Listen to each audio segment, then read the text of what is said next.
Hi everybody. So I had last night soaked some dried beans in water and I rinsed them a couple times before I went to bed. But this morning I had a doctor's appointment, so I went to that and I'm back. I'm back now. And I'm going to finish making ham and bean soup. And yes, I had 2 hams for Easter, so I always save the shank, the big piece of bone. And I'm using, for the ham and bean soup, I'm using the Great Northern beans. Now, you can use navy beans. I think they're so similar. And these cook about twice as fast. And they're a little larger maybe, but I think the protein and the fiber and all that jazz is pretty much the same. So, did you grow up with eating bean soup? I did. My mom made a lot of one-pot meals because we were super poor. And I think that we called it peasant food, you know, like later it's like, we ate a lot of peasant food now that I'm thinking about it, not like meat and potatoes and this and that, but like one-pot meals, which today are still my favorite type of food. Anyway, the first time I made bean soup and I was on my own, I was 17, and I thought I remembered how my mother did it. Evidently I didn't, because the beans never ever got soft. They still were hard. And now that I'm a grown-up gal, I know why. And for years now, I know how to do it. So maybe I won't tell you to the end or towards the middle of the little video I'm about to make, because it's kind of like a major faux pas when you're making dried beans. Okay, so you rinse them, you pick out the yucky ones, the little, like they're like little stones. How do you tell? Because they don't look like the other ones, that's how. So you just throw them away. So let's go over here and I can finish making my soup. You know, you can make it in a crock pot. I was thinking about this. And I have cans of northern beans that I make dip and stuff with. I don't know why you couldn't use the cans. It would expedite things. So anyway, okay, so let's go over here. Gonna turn this. Okay, we're over to the cutting board. You know, I was just gonna do this ahead of time, but I realized we have a lot of new people on our site. Thanks for joining. I hope you find something useful. And how I cut an onion. You can do it different. I have 2 kinds of onions all the time. Can you see those? I have the sweet and just the regular yellow onions. Anyway, I cut off, this is called the blossom, and this is the root, you know, where it grows from. So I always cut off the blossom, and then I cut it in 2 like this, just down the middle. Be careful, okay? And the root is like gonna keep it together on both sides. Of course, I peel it. Okay, let's see if this one wants to peel nice. Yeah, it does. And then I can grab it like so and just twist that little thing off, and it stays together for me. Okay, let's do this side. I'll just do one as a demo. It's been a little while since I did this. Ooh, this is a little bugger strong. And then I am going to chop it. I shouldn't use the side of my knife to do that, it tells it, but I do sharpen my knives here and there. I just go along here. Just be careful. I lift my thumb when I'm to the end. And then you probably do this too. I just do a couple slits. You don't have to do them the whole way. And I do a sawing motion for that, not a like that, because you might, you know. And then, of course, using my thumb as a guard, or my index finger as a guard. You do how you do. You might do it this way. I don't feel comfortable. Like, I don't feel like I'm holding on to the onion that way. This way, I can do this, lift the index finger up, and have it against there. I don't even have to look when I do this. And look, I'm doing it this kind of method. Again, not chopping. You know, people say, chop your onions. Well, good luck with that. I do it like this. Okay, go around like so. Anyway, we're going to have, I'll finish these up. I'm going to use 2 this size onions. We're going to do the mirepoix, but I'm not going to put in the carrots until pretty much those beans are soft. So right now I'm going to do onion and celery and a little bit of garlic. I'm going to saute them in olive oil, and then I will do the next step, okay, which will be beans and water, the stock. Okay, BRB. Be right back. I got my big boy pot out. See how tall it is? I love this one. Watch that steam, folks. So at this point, I just sauteed my onion, celery, And once that got going, then I just put a little bit of minced garlic in. I know you can't see in this pot. I apologize. But y'all have good imaginations, right? So it's like so, because, you know, let's face it, a sauteed onion tastes better than a boiled one. And it's time for my beans and the ham and the water. So here's my beans. I soaked them all by mistake, so I got to make a double batch. But usually the ratio is for every 2 cups of dried beans that you have about 6-7 cups of water. But now I have 2 pounds of beans instead of 1 pound. So I got to use them. I mean, if I was thinking ahead, like last night I just opened the bag and just started soaking them. Let me turn this off while I'm getting the water ready. And here's the ham. Let me show you my ham, what's left of it. I'm sure you have these saved once in a while also. There's lots of meat inside this part here. And this was a spiral ham. Oh gosh, I'm gonna put it in and then I have to get the water on. Let me move it off the burner. Sorry. Yeah, because that burner stays hot. Anyway, I wanted to say this. A lot of the hams now will have like that little spice pack. I don't know. You might like it. I don't like it. I didn't even like years ago when they'd take, you know, they'd score the fat on the ham and pop those little things of cloves in. Do you remember that? And it tasted like cloves. I want it to taste like ham.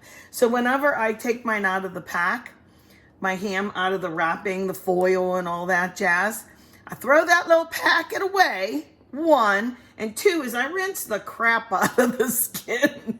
I try and get that spice off of there as best as I can. Once in a while, it still leaves a little lingering flavor, but I don't want it to taste like spice. If you do, that's fine, but not in this recipe either, darling. So, okay, so I'm gonna turn it off and add my water, and then I'm gonna get it to a boil, but only to a boil, and then we're gonna turn it down to a simmer. Soup likes to be hugged. So that's what I always say. I know corny, but that's how I remember it. Be right back. Okie doke. I'm just peeking in the pot here. I did add 12 plus cups of water. If the beans are soaking up too much, you can just add more water. You can also use, let me set this little guy down again. You can add some, I didn't, because I think that this ham's going to yield a lot of flavor. You can use some sort of maybe a chicken stock or chicken bouillon. Just a tablespoon of that will go really far in a big pot like this. I wanted to say something about the celery. I keep these tops because they don't fall apart. Now, once this has the water in it, I didn't saute it in the olive oil, but I could put a couple of those in there. And again, they'll give their good celery flavor. And besides, I love these little tender ones. These are so yummy. This is the best part of the celery. The smaller, the little celery. Look. The cook gets to eat these. I say so. Yummy, yummy, yummy. Anyway, crunching in your mouth, in your ear. Sorry. But I can put a couple of those in there. I'm going to get this to a boil. I'm going to watch for the boil. Then I'm going to turn it down to simmer with the lid askew, just like that. Okay? So, this is going to take a little while. I'm not going to show you me turning this hot. Not turning it down, but just trust me, the northern beans will go quicker.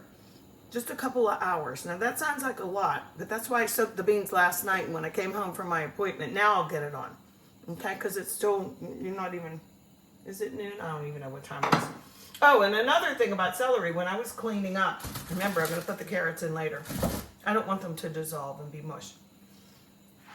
I take the stalks of celery, pretend like this was a big one, and I just take a paper towel to it. I don't run it all the way underwater, but it is important that you wash them, because look at the dirt. Can you see that? I know the lighting stinks here. Sorry. Anyway, it's a little soiled there. See it right here? And I just run it on the stalks like that, just with a wet paper towel, and it's sufficient, trust me. And then pray over your food, like, because I always do that too. Okay, I'll be back, and we'll do the next steps, because that's gonna be maybe the most important one. You'll learn from my mistake when I was 17. And maybe you've done it too. You'll have to comment and let me know if you've made the same mistake. Alrighty. The soup has been, it came to a boil, then a simmer. Actually, it went to a boil a little bit too long, just 5 minutes or so. And it's time to add the carrots. I don't want the carrots total mushy.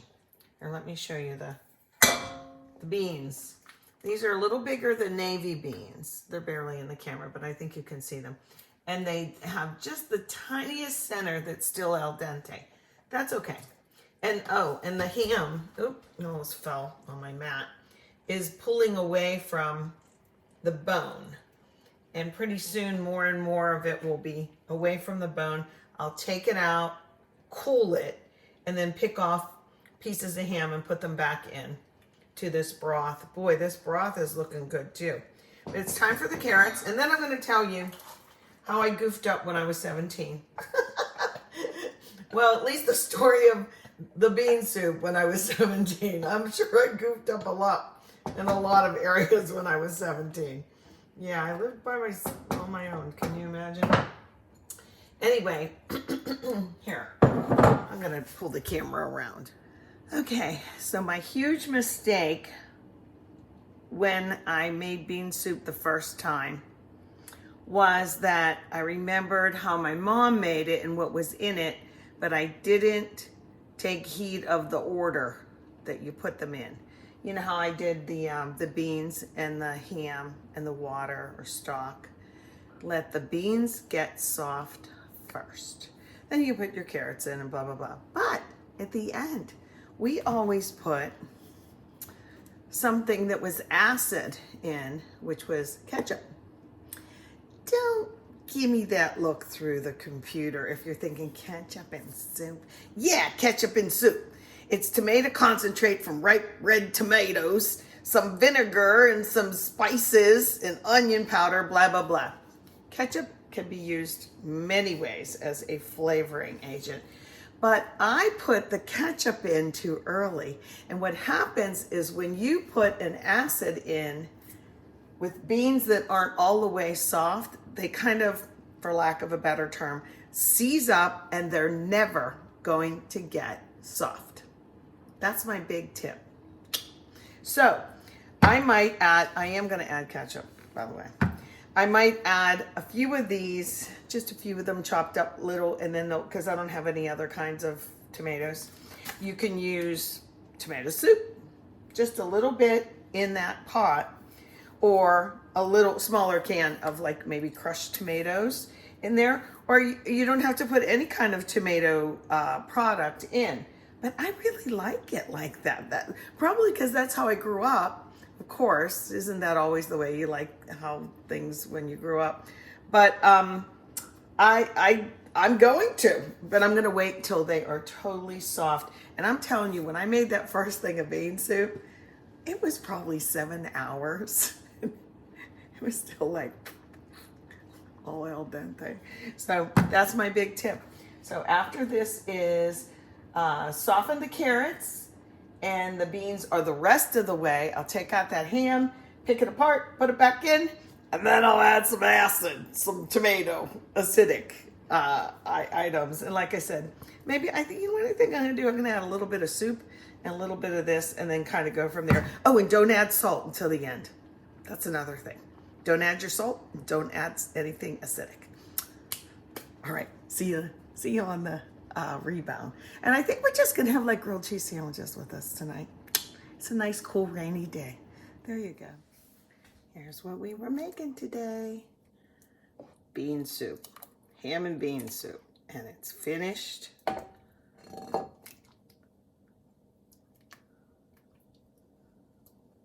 2 big scoops for my honey. I salt and pepper to taste at the end. There it is. It smells really good. And I hope you will make it. Please give me your comments. Manja.